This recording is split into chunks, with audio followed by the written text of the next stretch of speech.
नमस्कार। स्वागत है आपका एक्सरसाइज एक्सप्लेन पे। इस वीडियो में हम बनाएंगे सवाल नंबर 12 और सवाल number 13 exercise 8A current electricity ICSC 10th physics.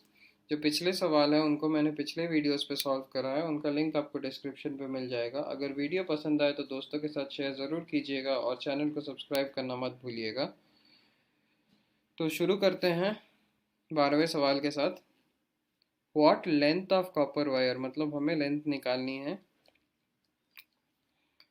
Resistivity दी गई है हमें 1.7 इंटू 10⁻⁻8 ओम मीटर की। रेडियस जो है, रेडियस भी दी गई है एंड रेडियस 1 मिलीमीटर। अब जब हम मिलीमीटर को मीटर में कन्वर्ट करते हैं तो हम 10⁻⁻3 से मल्टीप्लाई करते हैं। तो 1 इंटू 10⁻⁻3 को हम सीधा सीधा 10⁻⁻3 मीटर लिख सकते हैं। Required so that its resistance is 1 ओम, मतलब रेजिस्टेंस यहाँ पर दी गई है 1 ओम्स की। अब जो है हम रेजिस्टेंस का फॉर्मूला यहाँ पर लिख लेंगे। काफ़ी सीधा सवाल है ये। R is equal to rho L divided by A.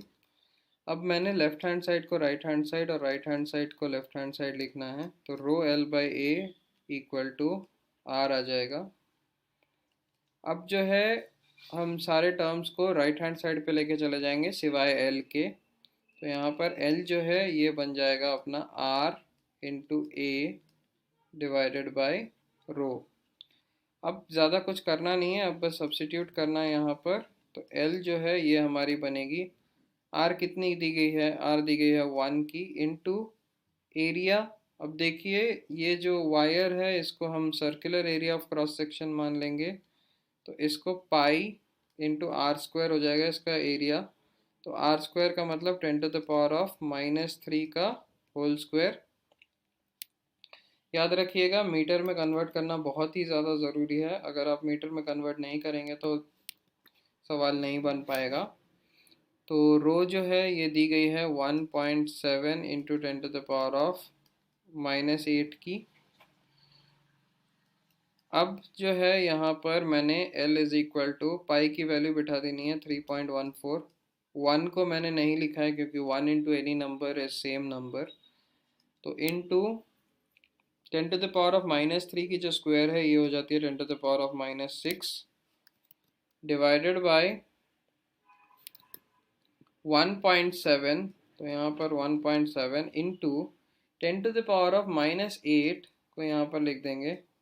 अब देखिए -8 जाएगा ऊपर न्यूमरेटर पे, और 3.14 डिवाइडेड बाय 1.7 जो है ये हमें मिलती है 1.84 के बराबर।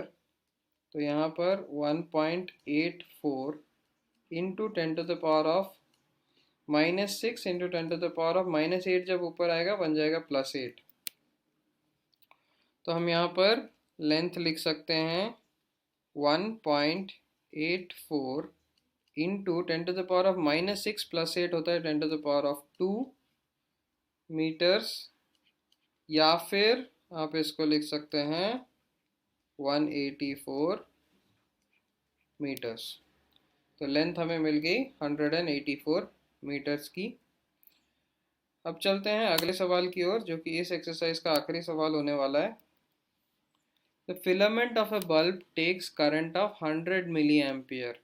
तो पहले केस में जो करंट दी गई है हमें वो है I1, जो कि दी गई है 100 मिली एम्पियर की।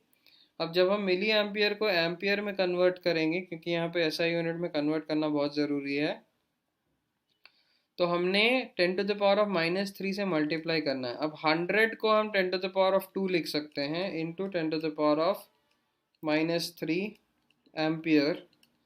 तो हमें मिलेगी 10⁻⁻1 एम्पियर।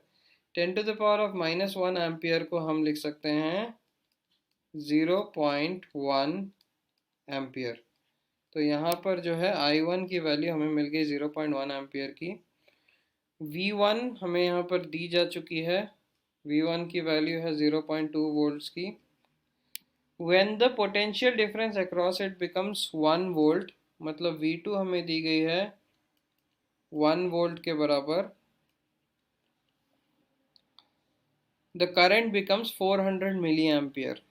तो जब पोटेंशियल डिफरेंस को बढ़ाई जाती है तब क्या होता है कि करंट जो है, ये करंट हमारी 100 मिली एम्पियर से बन जाती है कितने की, 400 मिली एम्पियर की। अब देखिए 400 को हम 4 इंटू 100 लिख सकते हैं, और 4 इंटू 100 को हम 4 इंटू 10⁻² लिख सकते हैं, इंटू 10⁻³ आ जाएगा, क्योंकि हम मिली एम्पियर को एम्पियर में कन्वर्ट कर रहे हैं। तो यहाँ पर हमें मिलेगी 4 इंटू 10⁻⁻1 एम्पियर के बराबर, जिसको हम 0.4 एम्पियर लिख सकते हैं।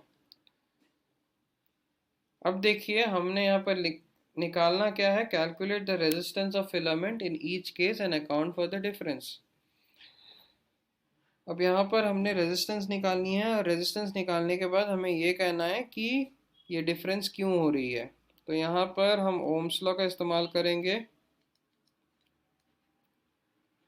अब जब हम ओम्स लॉ का इस्तेमाल यहाँ पर कर रहे हैं तो ओम्स लॉ जो है हमारी वो है V is equal to I into R. तो यहाँ पर हमने निकालनी है रेजिस्टेंस, तो R हो जाएगी V डिवाइडेड बाय I के बराबर। अब हम केस 1 और केस 2 लेके दोनों का रेजिस्टेंस निकालेंगे। तो यहाँ पर मैंने लिख देना है केस 1। तो R1 जो है हमारी, R1 हो जाएगी V1 डिवाइडेड बाय I1। तो हम R1 को लिख सकते हैं, V1 कितनी है हमारी, V1 है 0.2 डिवाइडेड बाय I1 कितनी है, I1 है 0.1। अब डेसिमल हटाने के लिए हम ऊपर और नीचे 10 से मल्टीप्लाई करेंगे। तो हमें R1 की वैल्यू कितनी मिल रही है, 2 डिवाइडेड बाय 1, जो कि 2 ओम्स के बराबर है। अब जो है हमने केस 2 पर जाना है।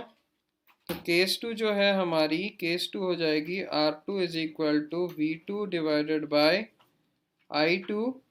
तो यहाँ पर जो R2 की वैल्यू है इसको हमने लिखना है, V2 कितनी है, V2 है 1 की डिवाइडेड बाय, यहाँ पर जो अगली I2 है ये है 0.4 के बराबर।